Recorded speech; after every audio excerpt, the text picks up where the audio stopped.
Uttaranchal University, Dehradun, NAC A+ accredited university.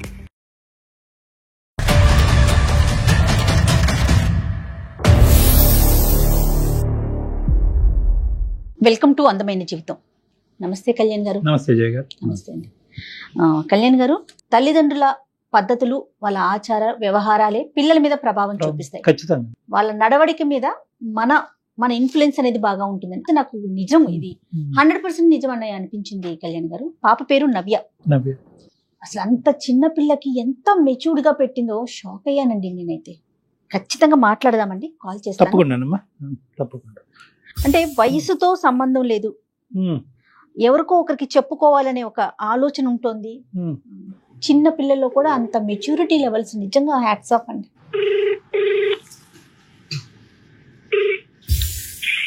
Hello, నవ్య అమ్మా మాట్లాడేది? అవును మేడం. అమ్మ, నేను జయాని అందమైన జీవితం ప్రోగ్రామ్ నుంచి కాల్ చేస్తున్నాను నాన్న. మాట్లాడొచ్చా నీతో? నమస్తే అమ్మా, మాట్లాడొచ్చా? మాట్లాడచ్చు మేడం. ఓకే, నీ మెయిల్ నేను చూసాను. నీ ఎమోషన్స్ మొత్తాన్ని మెయిల్లో పెట్టావు నాన్న. మరి డాక్టర్ గారు ఉన్నారు, కళ్యాణ్ చక్రవర్తి గారు. డాక్టర్ గారితో మాట్లాడతావా మరి?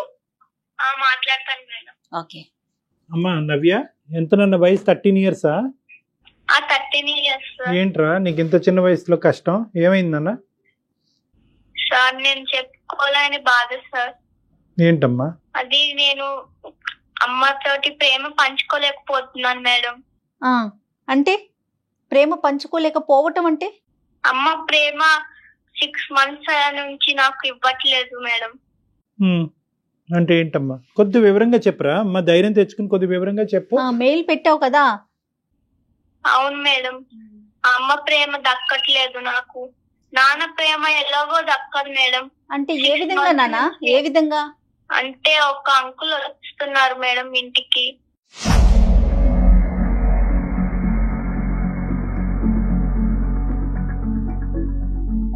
6 months నుంచి ఇలా ఏమైనా వాటర్ అడిగినా, స్నాక్స్ అడిగినా కోపగించుకుంటుంది మేడం.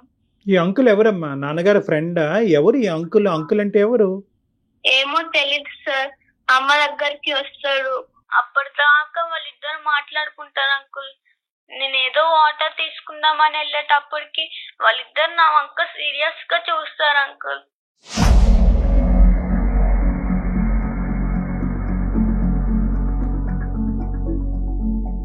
అమ్మతో మాట్లాడటానికి వస్తాడా? అమ్మతో మాట్లాడతాడు సార్. మరి ఆ టైం అప్పుడు నాన్న ఎక్కడ ఉంటాడు? నాన్న ప్రేమ నాకు దక్కట్లేదు అంటావు, మరి నాన్న ఎక్కడున్నాడు? ఈ ఊర్లో లేడా? ఎక్కడుంటాడు నాన్న? నాన్న జాబ్ కి వెళ్ళిపోతాడు సార్. ఎప్పుడో సాయంత్రం మేము పడుకున్నాక వస్తారు, తింటారు, పడుకుంటారు. మాకు అసలు మేము మళ్ళీ పొద్దుట్లు లేసేటప్పుడు కూడా ఉండడు ఇంట్లో. మేము స్కూల్ కి వెళ్ళిపోతాం, మళ్ళీ వచ్చినాక పడుకున్నాక వస్తారు నాన్న.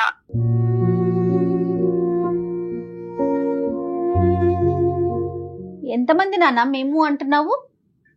నీకు ఇంకా తమ్ముడు? మేడం. ఇద్దరు? అవును మేడం. ఎవరు నీ తర్వాత ఉన్నారా? నేను మా తమ్ముడు. తమ్ముడు ఏం చదువుకుంటున్నాడు? తమ్ముడు 5th class మేడం. మరి తమ్ముడికి కావాల్సినవన్నీ ఎవరు చేస్తారమ్మా నవ్య? అమ్మే చేస్తారు మేడం. నన్ను 6 months నుంచి అసలు చూడట్లేదు. అంతకు ముందు ఎలా ఉండేవారు? చాలా ప్రేమగా ఉండేవాళ్ళు. నాన్న అంత పట్టించుకునేవారు కాదు. నాన్న జాబ్ లో నాన్న ఉండేవారు. మాకు అంత ప్రేమ ఇచ్చింది అమ్మే. అమ్మ ఇలా మారటానికి కారణం ఏమంటావు అమ్మా? ఏదో అంకుల్ ఏదో అన్నావు, అంటే ఆ అంకుల్ రావటం వల్ల అమ్మ మీకు ప్రేమ ఇవ్వట్లేదా? ఏంటి నాకు అర్థం కావట్లేదు. అవును సార్, అంకుల్ రావడం వల్ల మాకు ఒక చిన్న ప్రేమ కూడా ఇవ్వలేకపోతున్నారు.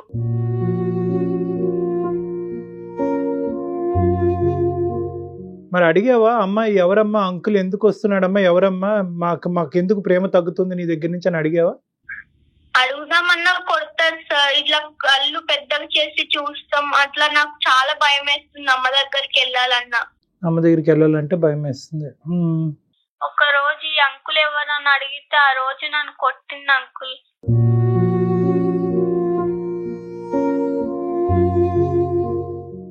ఎవరి దగ్గరైనా డిస్కస్ చేసావా నవ్య ఈ విషయాన్ని? ఏమ్మా? మా ఫ్రెండ్ కి చెప్పాను మేడం ఒకసారి. చెప్తే వాళ్ళ మమ్మీకి చెప్పిందంటే మా ఫ్రెండ్ కూడా మాట్లాడట్లేదు నాతోటి.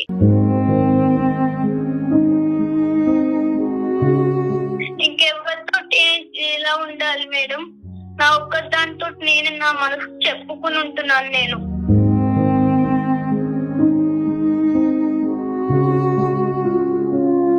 మా తమ్ముడు కూడా బాధపడుతున్నాడమ్మా, తమ్ముడు కూడా ఇలాగే ఫీల్ అవుతున్నాడా నీలాగే? తమ్ముడు చిన్న పిల్లోడు అంకుల్, తమ్ముడికి ఏం తెలుస్తే స్కూల్కి వెళ్తాడు, వస్తాడు, నాతో ఆడుకుంటాడు, పడుకుంటాడు.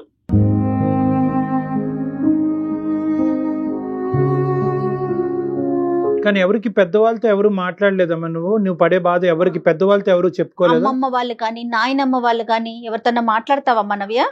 వాళ్ళు అమ్మమ్మ దగ్గరికి వెళ్తాను మేడం హాలిడేస్ వస్తే. అంటే ఇప్పుడు వరకు ఏం చెప్పలేదు అమ్మమ్మకు కూడా. అమ్మమ్మ బాధపడుతుంది కదా మేడం అమ్మ వల్ల. ఎంత మెచ్యూర్డ్ గా మాట్లాడుతోంది డాక్టర్ గారు. నాయనమ్మ వాళ్ళు ఎక్కడ ఉంటారమ్మా?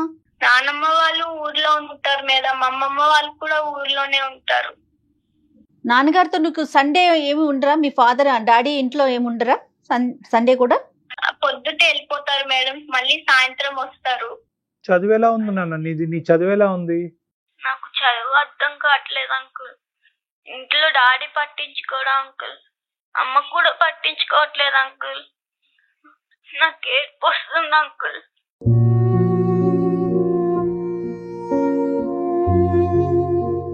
ఏమవ్వాలనుకుంటున్నావు లైఫ్ లో నువ్వు? నా గోల్ డాక్టర్ సార్. నేను మంచిగా చదువుకుని ఉండాలనుకుంటున్నాను.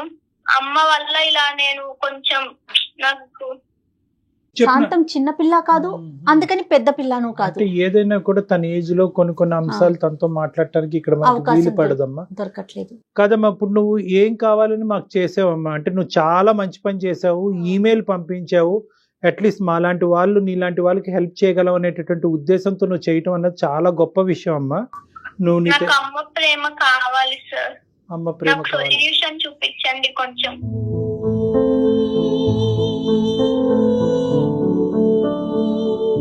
అంటే నీతో ఏం మాట్లాడాలో కూడా తెలియని పరిస్థితి నవ్య. కానీ కాదు డాక్టర్ గారు, ఒక్కసారి వాళ్ళ అమ్మమ్మ వాళ్ళతోనూ నాయనమ్మ వాళ్ళతోనూ డిస్కస్ చేస్తే ఎలా ఉంటుందంటారు? అది ఒక సొల్యూషన్. నాన్నకి అమ్మకి రిలేషన్షిప్ ఎలా ఉందమ్మా నవ్య? బానే ఉంటారు సార్. నాన్న సాయంత్రం వచ్చినా కూడా అన్నం అవన్నీ పెట్టి పడుకుంటారు సార్ అమ్మ. అలాంటివి కొంచెం 6 months నుంచి అంత ప్రేమ ఇవ్వట్లేదు ఎవరికి. నాన్నతో ఎప్పుడన్నా చెప్పడానికి ప్రయత్నం చేసావా? అంటే పేరెంట్ టీచర్ మీటింగ్స్ నాన్న ఉండరు సార్, సాయంత్రం వస్తారు అంతే. మళ్ళీ మేము పొద్దుట చూసేటప్పటికి వెళ్ళిపోతారు జాబ్ కి, స్కూల్ కి మేము లేవుస్తాము కదా సార్, నాన్న ఇంకా ముందరే వెళ్ళిపోతారు. కానీ అమ్మే కదా నాన్న నవ్య. అంటే ఈ 6 నెలలు తప్ప దానికి ముందు అమ్మ అయితే కనుక మీతో పాటే ఉంది, మీకు కావాల్సినంత ప్రేమ ఇచ్చింది, మీరు అడగకుండానే బోల్డ్ అని ఇచ్చింది. సో అలాంటి అమ్మ అంతలా మారిపోతుంది అని నేను అనుకోవట్లేదు నాన్న. అంటే నువ్వు చూసింది నువ్వు, అనుభవించింది నువ్వు, కాదనట్లేదు. కానీ నీ వయసులో ఏంటంటే తల్లి గురించి కానీ ప్రేమించేటటువంటి వాళ్ళ గురించి కానీ సహజంగా ఇలాంటి మిస్అండర్స్టాండింగ్స్ రావటం, ప్రేమకి తూకం వేయలేం కదా నాన్న. ప్రేమ ఇప్పుడు ఇచ్చింది ఇవ్వలేదు అన్నది అమ్మతోనే మాట్లాడితే, ఈ వ్యక్తి అన్నది పక్కన పెట్టేసి అది నీకు వయసుకు మించిన సబ్జెక్టు, అక్కడ ఏమవుతుంది అన్నది మాకు తెలియదు. ఆ సబ్జెక్ట్ నీతో మేము మాట్లాడదలుచుకోలేదు. అట్లీస్ట్ అమ్మ పక్కన కూర్చుని అతను లేనటువంటి టైంలో, అతను ఉన్నప్పుడు డిస్టర్బ్ చేస్తామని అమ్మ ఫీల్ అయ్యేటట్టు అయితే కనుక, అతను లేనటువంటి టైంలో అమ్మతో పాటు కూర్చుని, అమ్మ నాకు ఇక్కడ తక్కువ అనిపిస్తుంది అమ్మ, ఐ వాంట్ దిస్ అంటే నేను ఇవ్వను పో అంటదా అమ్మ? అవును సార్, కోపంగా చూస్తుంది, కొడతానికి వస్తుంది సార్, నేను పరిగెత్తేస్తాను సార్.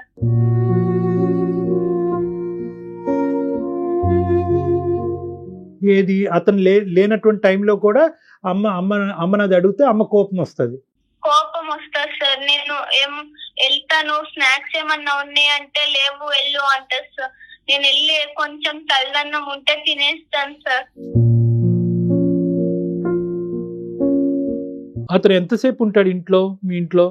ఒక 1 hour వరకు ఉంటారు సార్. 1 hour 2 hours ఉండి మాట్లాడుకుంటారు, గుసగుసలు ఆడుకుంటారు సార్. నాకు ఎంత ఫీలింగ్ అవుతుంది సార్.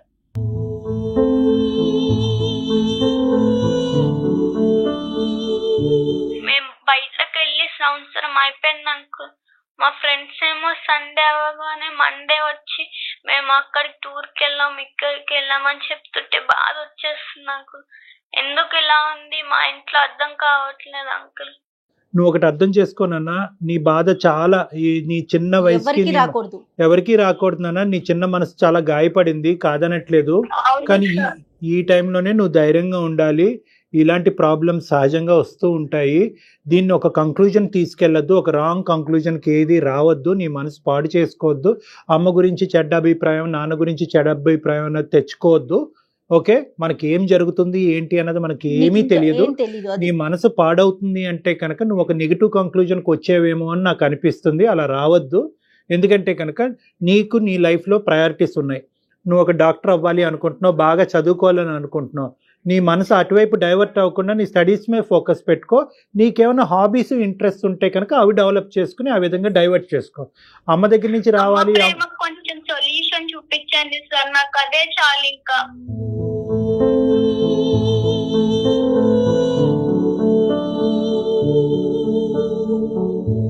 నాన్న, మా వంతు ప్రయత్నం మేము ట్రై చేస్తాము. కానీ నేను నీకు చెప్పేది ఏంటంటే కనుక నీకు ఏదైతే రావట్లేదు అని అనుకుంటున్నావో దాని మీద నువ్వు ఎక్కువ దృష్టి పెడితే కనుక అది ఇంకా ఇంకా దూరంగా నీకు అనిపిస్తూ ఉంటుంది.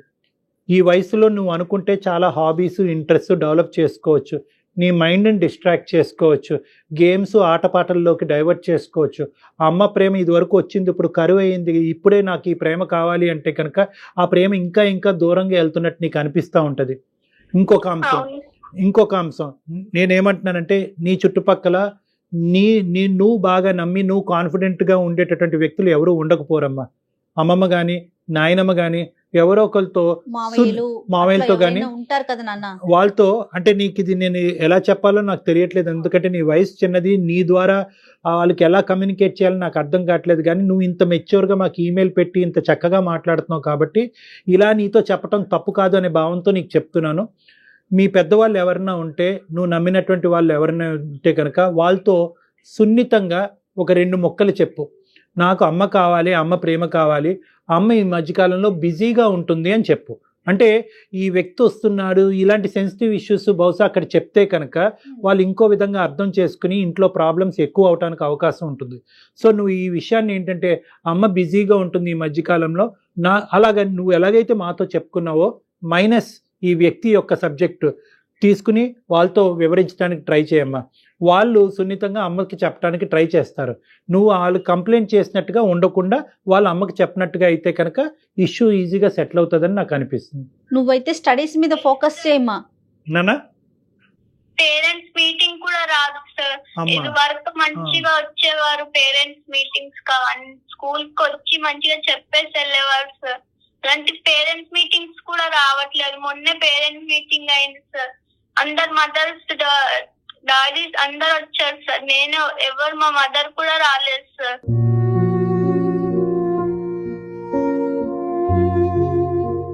ఇప్పుడు ఎవరు ఫోన్ నాన్న? ఇది ఎవరి ఫోన్ నుంచి మాట్లాడుతున్నావు? అమ్మ ఎక్కడుంది ఇప్పుడు? అమ్మ పడుకుంది సార్. అమ్మ పడుకుందా? అమ్మ పడుకున్న టైంలో మీకు ఫోన్ చేస్తే నువ్వు ఎత్తావు? అవును సార్, 2 ఫోన్స్ ఉన్నాయి సార్. ఒకటి నా ఆన్లైన్ క్లాస్ కి కొనిపించింది అమ్మ. Okay okay. ప్లీజ్ అంకుల్, నన్ను ఎక్కడికైనా పంపించండి అంకుల్. నేను ఇక్కడ ఉండలేకపోతున్నాను అంకుల్. నన్ను అమ్మమ్మ వాళ్ళ ఇంటికి పంపించండి అంకుల్.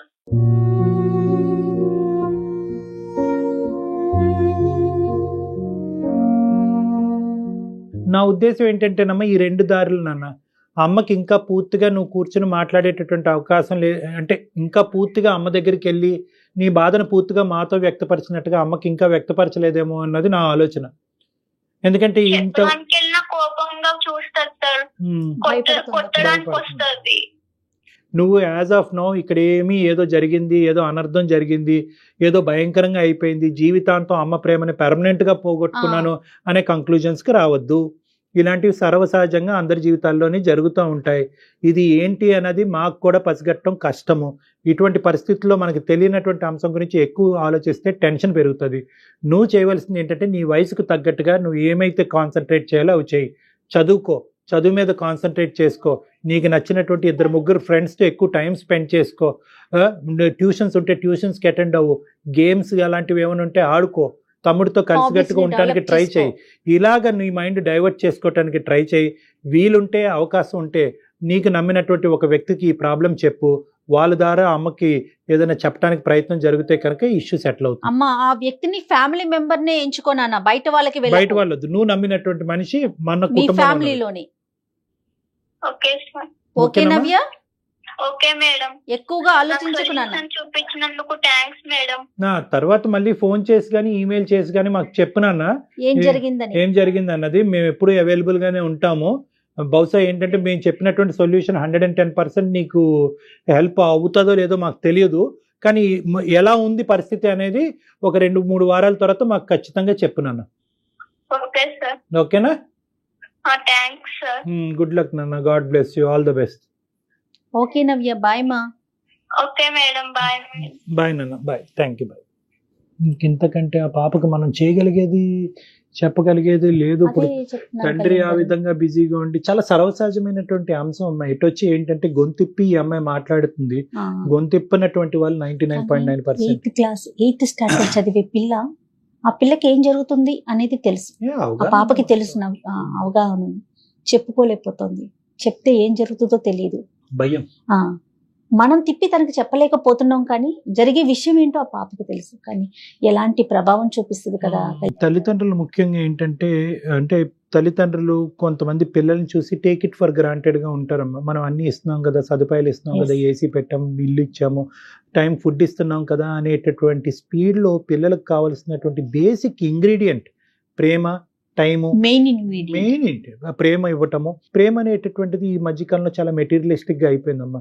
ఎన్ని బుక్స్ కొన్నాము, ల్యాప్టాప్, టీవీ, అంతే. ఏసీ అడగక ముందే ఇచ్చామా అని ఇచ్చేస్తారు. చూసుకుంటున్నారు. కానీ సో కాబట్టి ఏంటంటే బహుశా మనం నవ్యాకి ఏమన్నా మనం హెల్ప్ చేయగలిగాము, అవును. డైరెక్ట్ గా చేయగలిగాము లేదో నాకు తెలియదు, కానీ చూసేటటువంటి తల్లిదండ్రులకి మనం ముఖ్యంగా చెప్పాల్సింది ఏంటంటే every aspect of our life is being observed by the kids. పిల్లలు చూస్తున్నారు మన జీవితాన్ని. పిల్లలు చూడలే, వాళ్ళు వాళ్ళకి ఏం తెలియదులే అనుకోవటానికి లేదు. ఇది నెంబర్ 1. నెంబర్ 2 ఏంటంటే ఈ వస్తువు ఇచ్చామా ఆ వస్తువు ఇచ్చామా కాదు, ఆ వయసుకు కావలసినటువంటి ఒక మంచి వస్తువు అనేటటువంటిది ప్రేమ, టైం స్పెండ్ చేయటం, ఆప్యాయతగా ఉండటం, వాళ్ళ బాధల్ని మనం వింటాం, అర్థం చేసుకోవటం. ఇప్పటి వరకు మా ప్రయాణం బాగానే ఉంది. అవును. నాన్న తీర్చలేనటువంటి లోటు కూడా అమ్మ తీర్చింది అనేటటువంటి భావన అమ్మాయి వ్యక్తపరిచింది. అంటే ఇంతవరకు ఇచ్చాం చాలే, ఇక్కడి నుంచి పిల్లలు ఆటోమేటిక్గా 13-14 ఇయర్స్ వచ్చినాయి కాబట్టి వాళ్ళకి వాళ్ళే అన్ని తెలుసు, ఎదిగేస్తారులే. ఎదిగేస్తారనే కాదు, పిల్లలు వాళ్ళు ఎదిగి పెద్ద అయ్యి సెటిల్ అయ్యేంత వరకు తల్లిదండ్రుల ప్రేమలో ఎటువంటి లోపం ఏ ఉండదు. వయసు వచ్చిన తల్లికి బిడ్డలే కదా అంతే, కళ్యాణ్ అంతే, గారు. అంతే. ఎంత పెద్దవాళ్ళ ఉండి ఏ పరిస్థితిలో ఏ పొజిషన్ లో ఉన్నా కూడా తల్లే బిడ్డ. మీరు కూడా ఒక బిడ్డ నాకు ప్రేమ కావాలి అని అడుగుతోంది అంటే ఒక తల్లికి సంబంధించి. అంటే ఇప్పుడు నవ్యకి మనం నిజంగా కౌన్సిల్ చేయాలి అంటే రకరకాల అంశాల్లో మాట్లాడచ్చమ్మా. కానీ ఈ సెన్సిటివ్ ఇష్యూస్ ఆ అమ్మాయికి ఒక సొల్యూషన్ చెప్పాలి, కానీ ఒక నెగిటివ్ బీజం అనేది ఆ అమ్మాయి మనసులో పడకూడదు. కాబట్టి జాగ్రత్తగా బ్యాలెన్స్ చేసుకుని తల్లిదండ్రులను చెడ్డగా చేయకుండా మనం అవును, మాట్లాడవలసినటువంటి మనం డిస్కస్ చేసుకోవటం అంతే. వరకే. కానీ అంతే. సో మీరు అన్నట్లుగా తల్లిదండ్రుల యొక్క ప్రభావం పిల్లల మీద 100% ఉంటుంది. మనం చెప్పాం కాబట్టి ఆ అమ్మాయి మనతో టచ్ లో ఉంటుంది. Let's hope for the best. Family members తోనే డిస్కస్ చేయమ్మా, బయటకు వెళ్ళకు అని అన్నాను. ఎందుకంటే ఈ ఏజ్ లో ఏదన్నా తప్పటడుగు వేస్తే, ఏదైనా ఎవరైనా అవునమ్మా. ఎవరితో అయినా కొంచెం పాపం ఆ పిల్ల చిన్నది కదా, ట్రాప్ లో పడింది అనుకోండి, ఈ ఇష్యూని అడ్వాంటేజ్ తీసుకోవడానికి చాలా మంది ఉన్నారమ్మా. కదా. అరే నీకు అంత కష్టం వచ్చిందా, అది ప్రేమ కాదేమో ఇది ప్రేమ అని చెప్పి తప్పుదోవలో తీసుకెళ్ళడానికి చాలా మంది రెడీగా ఉన్నారు. ఎందుకంటే అమ్మాయికి 2 వైపులా లేదు, అవును. తల్లిదండ్రుల నుంచి కూడా. డ్రైనెస్ ఇది ఎంత డేంజర్ కదా కళ్యాణ్ గారు. చాలా డేంజర్. ఎలాగో మనం చెప్పాము అమ్మాయి మనతో టచ్ లో ఉండాలని చెప్పి, బహుశా మనతో టచ్ లో ఉంటుంది. లేని పక్షంలో మనమే కొన్ని రోజులు ఆగి ఆ అమ్మాయికి ఒకసారి Yes, కాంటాక్ట్ చేయడానికి ట్రై చేద్దాం అమ్మా. Let's hope for the best. అంతే. Thank you Kalyan. Thank you. Suman టీవీలో మీ పర్సనల్ అండ్ బిజినెస్ ప్రమోషన్స్ కోసం కింది నెంబర్కి కాంటాక్ట్ చేయండి.